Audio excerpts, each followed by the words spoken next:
Hola a todos, el día de hoy vamos a hablar de las fuerzas de Starling, que son las fuerzas que gobiernan el flujo transcapilar de líquidos y estas se dividen en 4 presiones, 2 hidrostáticas y 2 osmóticas o coloidosmóticas. Las presiones hidrostáticas se componen de fuerzas de empuje que ejercen directamente el agua sobre una superficie. Y las 2 presiones osmóticas son las que ejercen los osmoles que no pueden atravesar la membrana generando una succión de las proteínas a través del capilar. Posteriormente veremos estas presiones por su ubicación y las llamaremos la presión hidrostática capilar. Esta es la presión del plasma sobre la pared capilar generando una tendencia de filtración desde el capilar al intersticio.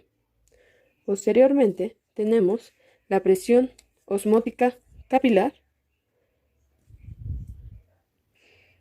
La presión osmótica o de succión que genera las proteínas del plasma, principalmente la albúmina, generando una tendencia a la reabsorción desde el intersticio al capilar y evita la filtración.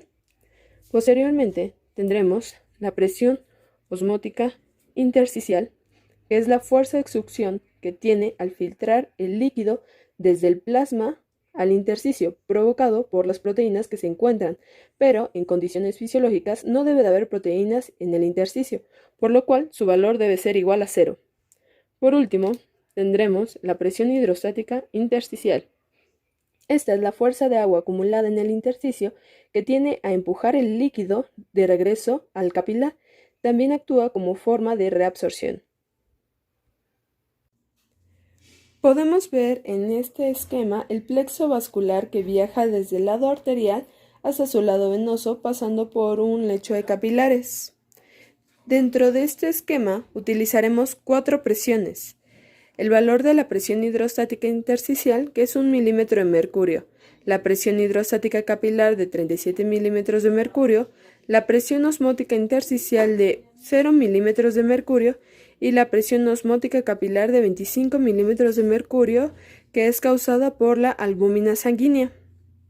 Vamos a calcular las presiones de filtración y de reabsorción con la finalidad de identificar si este paciente que tenemos va a presentar edema.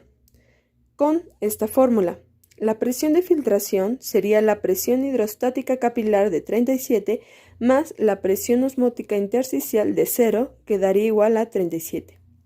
Y la presión de reabsorción es la presión hidrostática intersticial de 1 más la presión osmótica capilar de 25, que daría a 26. Posteriormente vamos a hacer una resta y nos saldrá como resultado 11, siendo más predominante el número 37. Esto significa que el resultado nos dará 11 milímetros de mercurio de filtración en la parte de la arteria. Posteriormente vamos a calcular las presiones de filtración y de reabsorción de las venas, sacando las siguientes cantidades: la presión hidrostática intersticial de 1 milímetro de mercurio, la presión hidrostática capilar de 17 milímetros de mercurio, la presión osmótica intersticial de 0 milímetros de mercurio y la presión osmótica capilar de 26 milímetros de mercurio, sacando la siguiente fórmula. La presión de filtración sería la presión hidrostática capilar de 17 más la presión osmótica intersticial de 0, que nos daría el resultado de 17.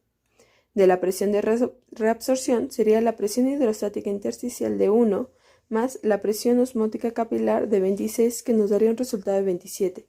Al restar estas dos cantidades nos daría 10, dando la predominancia en la presión de reabsorción. Es decir, tendremos 11 milímetros de mercurio de filtración de parte de las arterias y 10 milímetros de mercurio de reabsorción de parte de las venas. Por lo tanto, nos saldría el resultado de 1 milímetro de mercurio, siendo predominante la filtración. Aquí va la pregunta: ¿hay edema? Bueno, la respuesta sería de que no hay, ya que existen los vasos linfáticos que se encargan de reabsorber estos volúmenes de filtración siempre y cuando sea menor a 4 milímetros de mercurio.